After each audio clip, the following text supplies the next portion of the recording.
understanding and using the CAT4 data in school.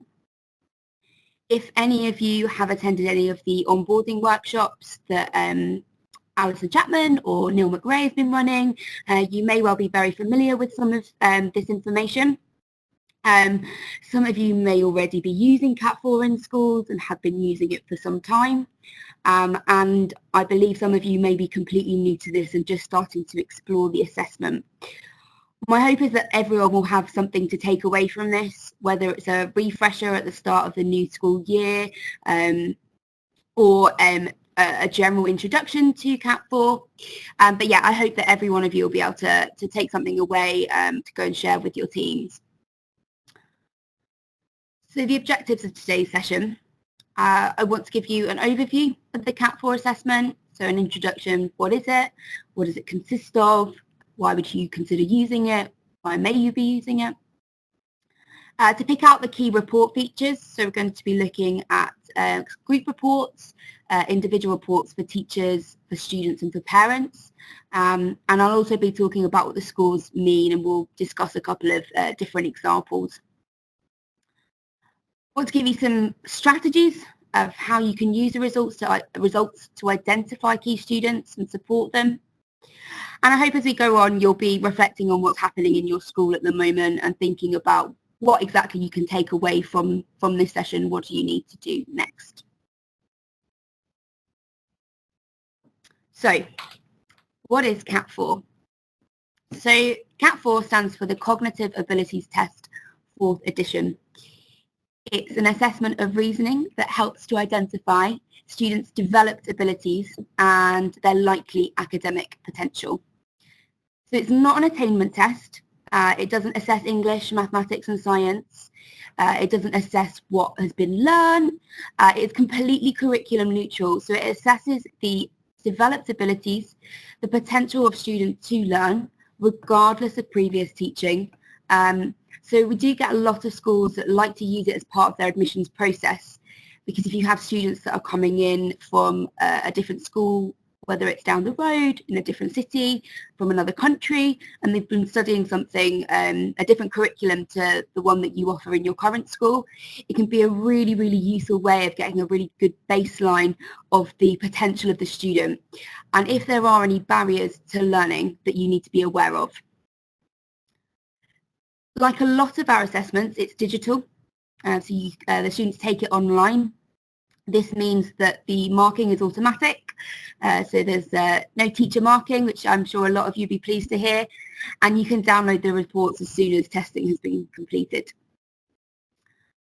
As of this September, it has now been, well, the CAT4 Level X has been released, so it's now available digitally from 6 years. So previously it was from 6 years and 6 months, and now you can use it with students from 6 years and 0 months. I'll give you an example of this as we go through, but I should also mention here that the CAT4 also will provide you with indicators for the IGCSE A-level, the CBSE Class 10 and Class 12, and then there are also pointers for the MYP and DP. And you can choose which ones you want to include within your reports when you go to generate those. So, what is it used for? So we've talked about identifying academic potential. It can also be used to understand how a student thinks, what are their relative strengths and development areas, what possible support is necessary for each student in your school. The reports provide you with really, really useful feedback. So there are strategies given in the teacher reports and also in the student and parent reports. So that can be really, really useful for determining next steps to take with each student.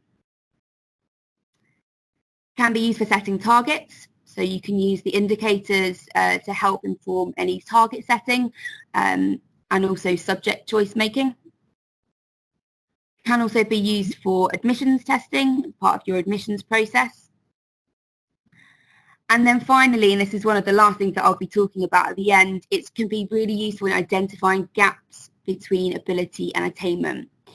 So if you do use our progress tests in English and mathematics, or our new group reading test, you can also access a combination report, and that will directly compare their CAT4 scores with their attainment scores. So you can see straight away whether there is a difference between current attainment and what the potential is, and then start to dig a little deeper into what may be causing that gap there.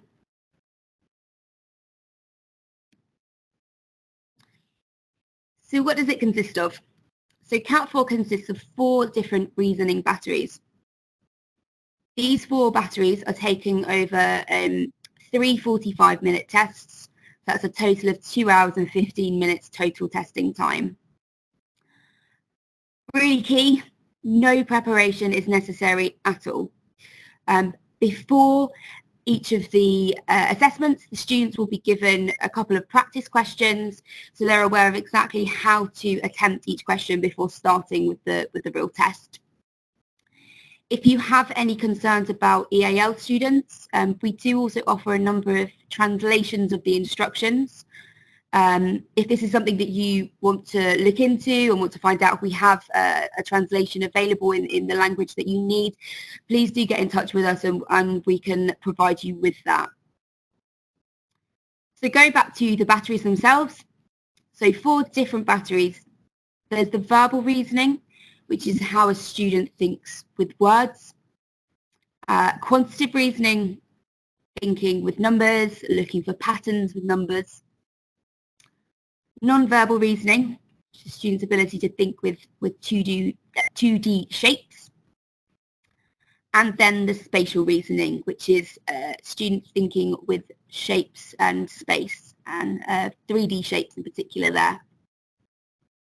To go into a little bit more detail, we can put these different reasoning abilities onto a spectrum. So we have the verbal and the spatial at either end of that spectrum there, and they are the pure extremes. You may have some students that have more of a verbal bias and tend to have a more developed ability in their verbal reasoning. You may well have students that sit at the other end and have more of a spatial bias, and they have a relative strength in that area. The non-verbal and quantitative are hybrid, so they're kind of a mix of the two. And the verbal with its links to English language, the quantitative with links to numeracy, they're the ones that are most likely to be affected by schooling. The verbal battery is the only one that requires any knowledge of English because there are words in the questions. The non-verbal and spatial, all of the questions include shapes and the quantitative numbers.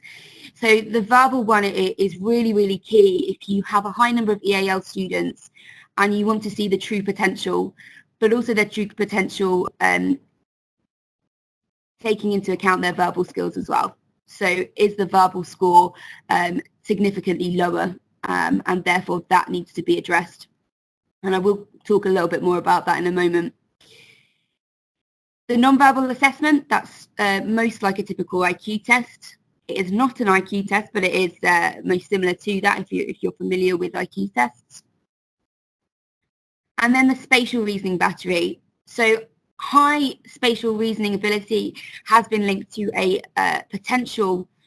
very good potential performance in the STEAM subjects.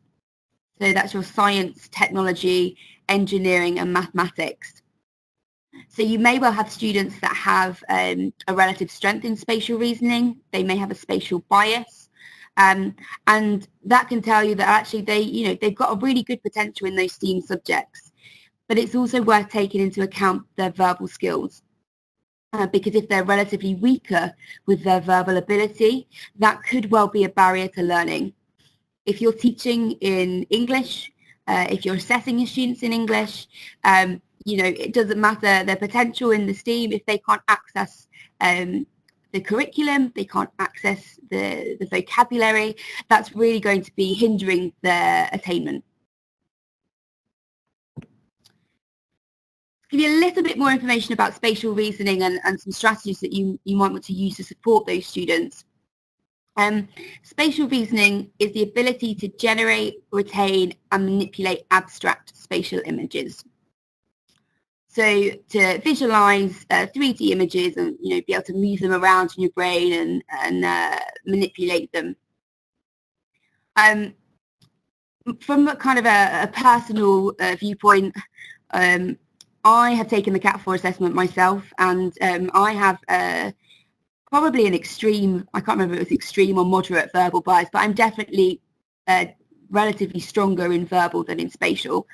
And the way that I kind of view this is, if I have a map and I'm looking at where I'm wanting to go, so if I'm using Google Maps and I want to get from A to B, I'm looking at that blue dot, I'm having to reorientate the page to the direction that I'm going in, and then I'm talking to myself. I'm saying things like, okay, you need to go 2 streets forward, take the 3rd street on the left, and then continue on the end of the road, etc., etc.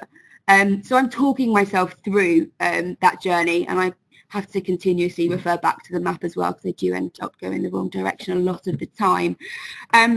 However, there are people that have much stronger spatial reasoning abilities, and you get those people that can look at a map, they look at where they are, they look at where they need to go, and they just can go and they can visualize that route in their mind.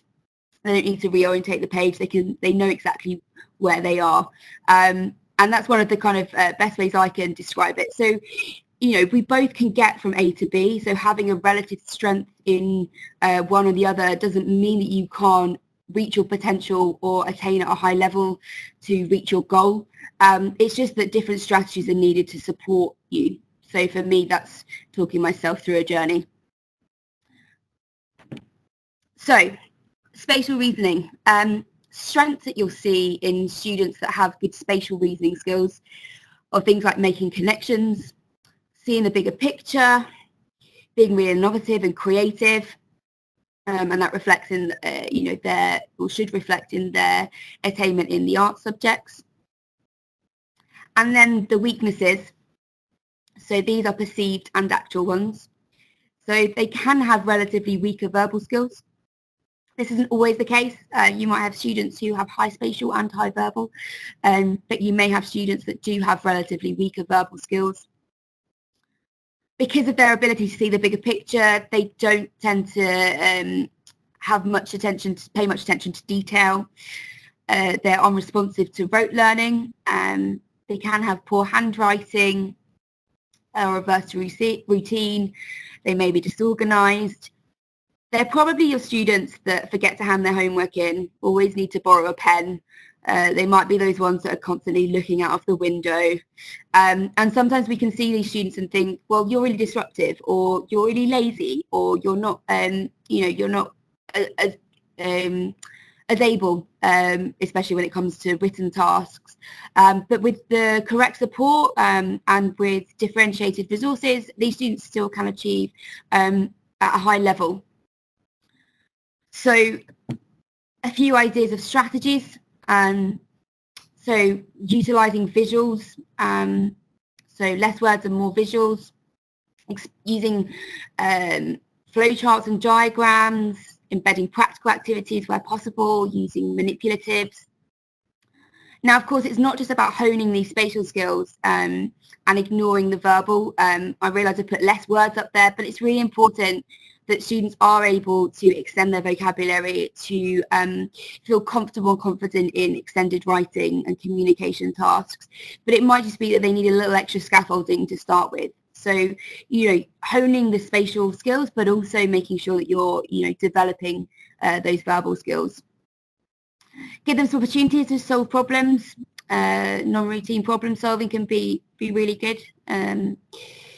I've said this, utilise visual representations, get them to draw their own visual representations of what's happening, and avoid rote learning where you can with these students.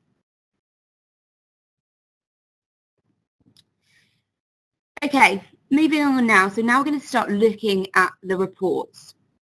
So there are a number of different reports that you can download from CAT4. You've got a group report for teachers. You've got individual reports for teachers, group reports for senior leaders, individual reports for parents and for students. And then also you can also download an Excel report. So if you want to do further analysis, further data manipulation, then the Excel spreadsheet can be really, really useful for that. So you can utilise those CAT4 reports as part of your assessment and feedback provision. You get standardised scores, including a standard age score, individual and whole class strategies that teachers can use in the classroom. There are also student-friendly and parent-friendly strategies to support learning at home. And then within the reports, there is whole class analysis, so you can get a top-level view. And you can also look at analysis by gender, by English additional language, by special educational need. And if you have been utilising the CSV file and using those custom fields, then you can also do your own analysis based on your priorities and what you want to look at. Okay, so looking at the different scores. For those of you that are familiar with this will be a quick refresher for you. And those of you that are new to CAT4, here are a number of the different standardised scores that are included within the reports. The first score to look at, and this is the one that I'll be focusing on most throughout this webinar, is the standard age score. And we abbreviate this to SAS. The lowest score for CAT4 is 59, and the highest is 141. The average is 100. Next, we have the STAY9. This stands for Standard 9, and this is a scaled score. It gives you a more broad overview of performance. And this is at 1 at the lowest end to 9 at the highest. And then the final one is the National Percentile Rank, NPR. Sometimes it's referred to as PR percentile rank. So this is the percentile that students' score falls into. To give this a little bit of context, as I said, a student who has a score, an SAS of 100, has an average developed ability when compared to his or her peers. So the standard age score is where the raw score has been placed on a scale and then compared against other students of exactly the same age in years and months. So 100 is exactly average. And you can see there that that corresponds to the STAY9 of 5 and the national percentile rank of 50.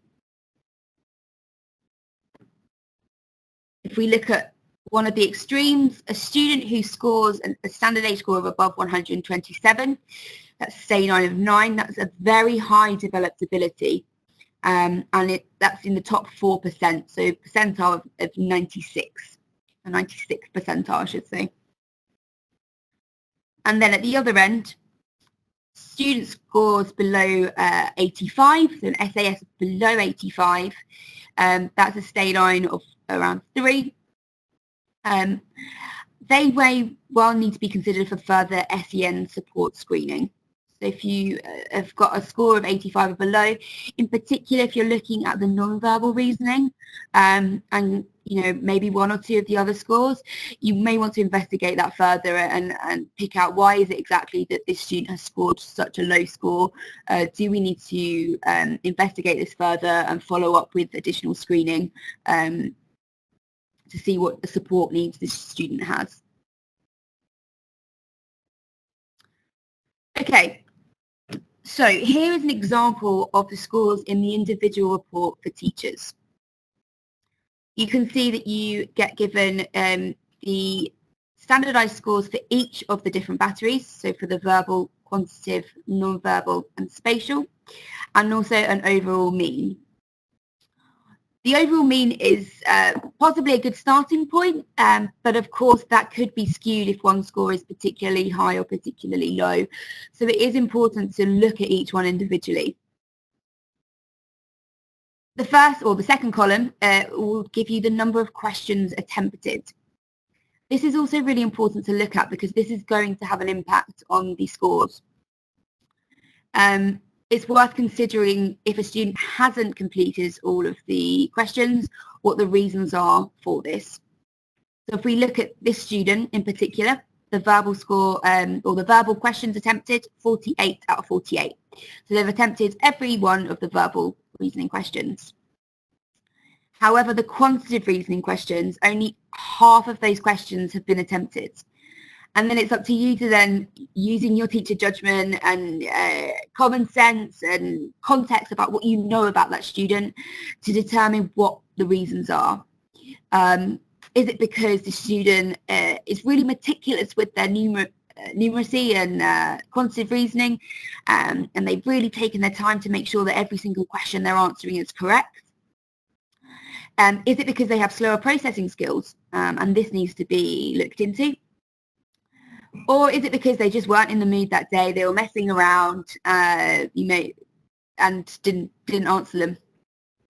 So all of these things are to be considered when you're looking at the assessments and the results. Moving along, we've got the SAS, so that's standard age score there, the NPR, national percentile rank, the Stay 9, and then that column there, GR, stands for group rank. So that's the that's where the student score falls in terms of the group. So underneath GR, you can see a bracket with 60. So that tells me that I have downloaded 60 individual reports. And out of all of those 60 students, this student's verbal score comes joint 37th with another student.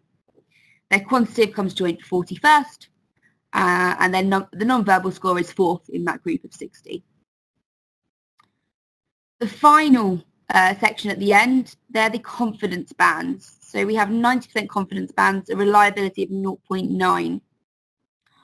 I'm not going to talk too much about this, but what I think is really, really useful for this section is a good visual representation of those scores. Between 90 and 110, you can see that coloured, looks a bit pink to me, but I think on the reports it's yellow. But that's your average band there. So you can see the verbal and quantitative fall within the average band. They're slightly below that 100. However, if we look at the non-verbal and the spatial, they are above the average. So this student actually has quite a high potential. We can say they've probably got a mild spatial bias, so relatively stronger spatial skills in comparison to their verbal. And then we need to then start thinking about, well, what's the reason for this? How is this impacting the student's attainment? With relatively weaker verbal and quantitative skills, is that because the student is capable and able, but maybe they have moved around a lot and actually missed out on quite a bit of schooling? They're an EAL student who needs to build up their vocabulary and build up their numeracy and number manipulation skills. Do they need additional support in their lessons to support them with that and make sure that they are achieving a good level? Because really the student should be achieving high end of average to above average attainment across their subjects. So the next step here is then to look at their attainment grades and seeing whether that is the case, and if it's not, what impact is the sort of around average but just below average scores on the verbal and quantitative having on their attainment. This student also has what we call a verbal deficit. So the verbal deficit is calculated by subtracting the non-verbal standard age score from the verbal standard age score. Where you see a score of 20 or more, we see that as fairly significant. So this student has a verbal deficit of negative 21. Their verbal score is 21 points below their non-verbal. So the student has a relatively high conceptual ability, but a relatively weaker verbal ability. And again, what impact is this having? If you're teaching in English, if your assessments are in English, if we're expecting our students to be writing extended essays, solving maths problems, worded maths problems, what impact is the relatively weaker verbal score having on their attainment? And what can we do to support them?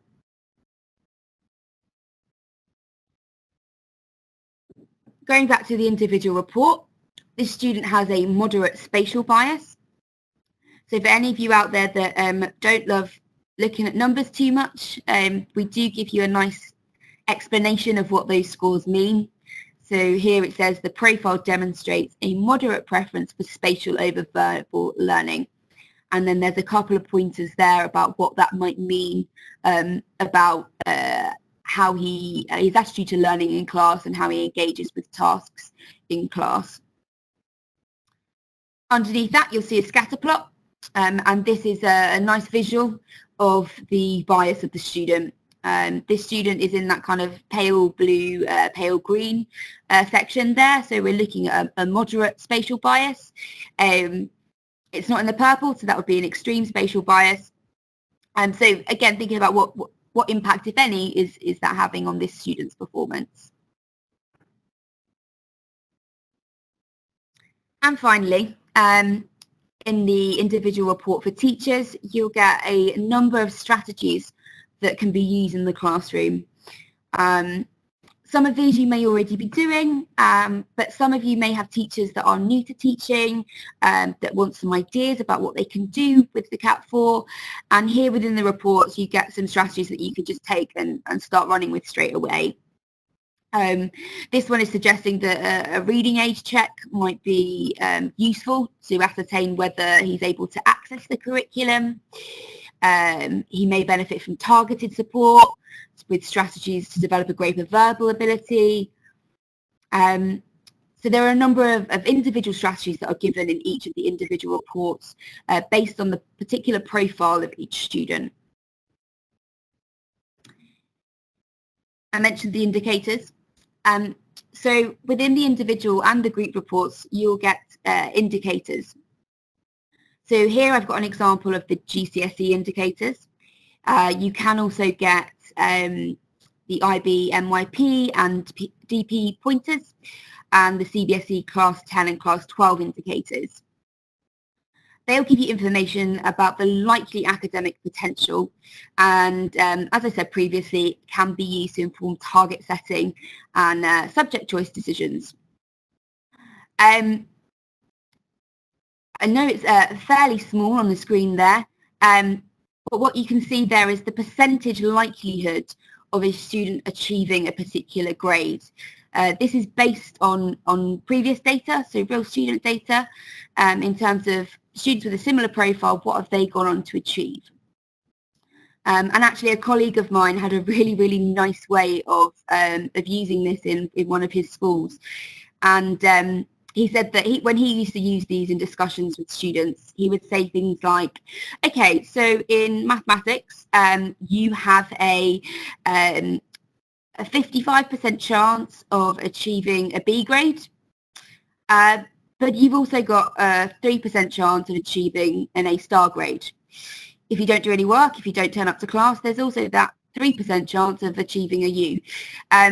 So these aren't predictions, they are statistical probabilities, but they can be really nice in the discussions you're having with students, especially if you want to motivate them.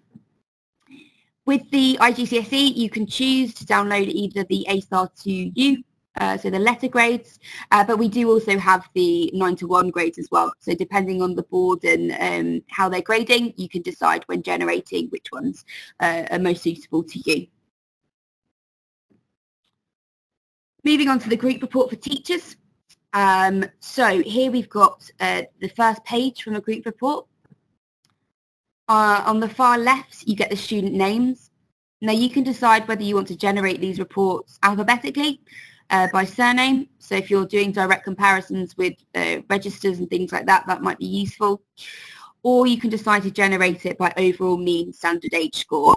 So if you're using that as a quick kind of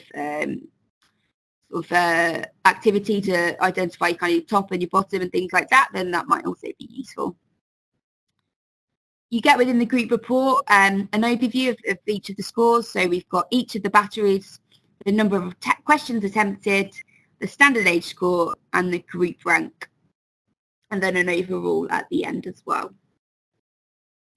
You can decide how you generate this group report. You may wish to do it on a class-by-class basis, so each class teacher has an overview of the class's strengths and development areas. You may also want to do this by grade. So if you're a member of the senior leadership team or a head of grade, it might be really, really useful for whole school development planning if you've got particular development areas that you want to work from on a kind of top level. In terms of strategies, so one of the first things you may want to do if you are new to CAT4 or if you're just about to start introducing this to teachers in your school, a really, really basic example of something that you may want to do is to get your teachers to identify 3 of the highest ability students and then think about, okay, is this a shock? Is this expected? Does their attainment reflect this?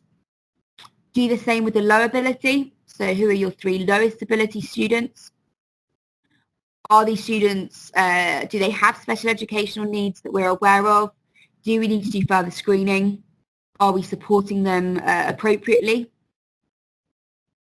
It may well then be useful to look at your students with very low verbal scores, or if you've used the Excel report and done a quick subtraction, verbal take away non-verbal and get that verbal deficit. Who are your students with a significant verbal deficit? What impact is that having on their attainment?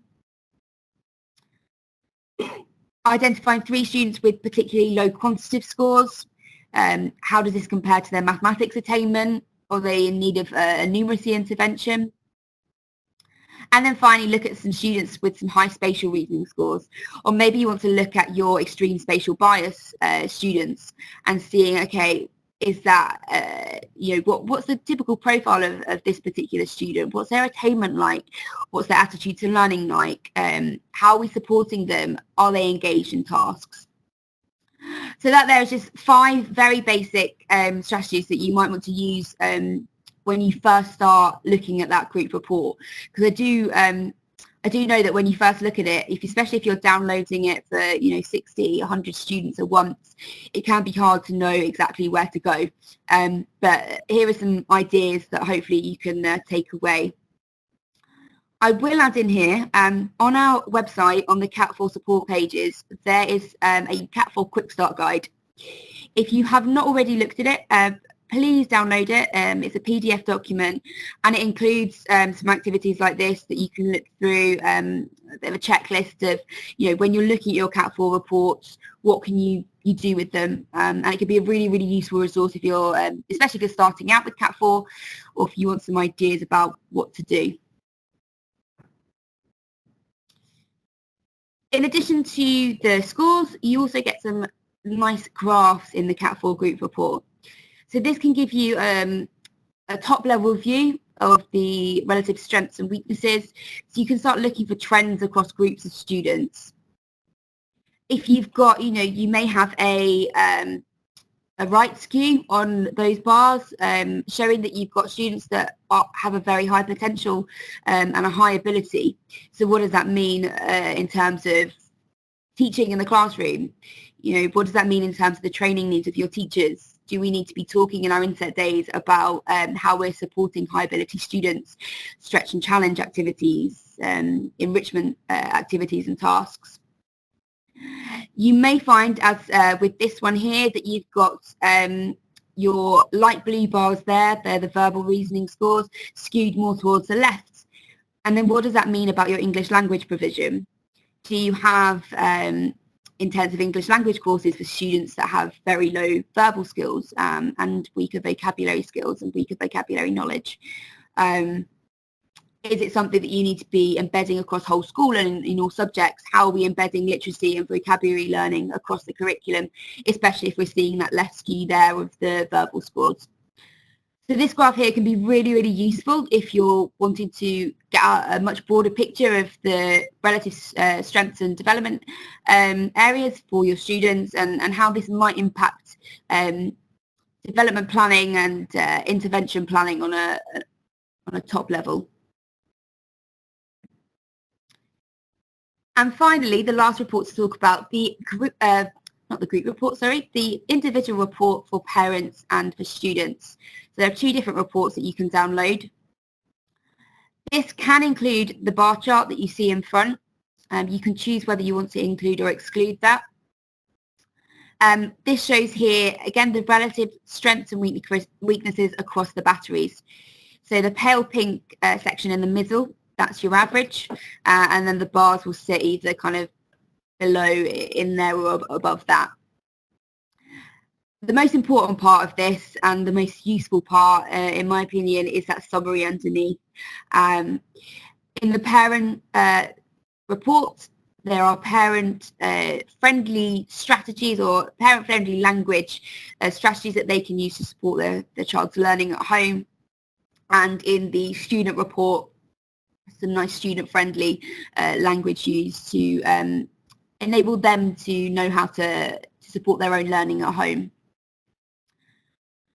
Depending on kind of where you are in your CAT4 journey and how you want to use these, we have schools that, really engage their parents, share the parent reports, use it in their parents' evening conversations, are really open about it. But we also have other schools, especially if they're new to CAT4, that want to make sure that they've got to grips with the data first and really understand what they're doing. So it's completely up to you how you want to use these reports. I will also add that on our CAT4 support pages, there is a section called Engaging with Parents, and there are a number of different resources on there. So we've got pre and post testing letter templates that you can use. We have a couple of different presentations. So one is for teachers. So before they have conversations with parents about CAT4, going through, it's a bit of like a checklist of what to think about before they have those conversations. What do I need to be aware of? What do I need to know before I start talking to parents about CAT4? And then there's also a presentation that you can use if you wish to in your parents' evenings. So please do go and have a look at the CAT4 support pages because there's a lot of resources on there that are relatively new, so you might not be as aware of them, but there's some really good stuff there. So finally, I've talked a little bit about this. So comparing attainment with ability data. Once you've looked at your CAT4 data, you've looked at the verbal deficit, you've looked at those with extreme biases, you've looked at students with particularly low scores or particularly high scores in certain areas.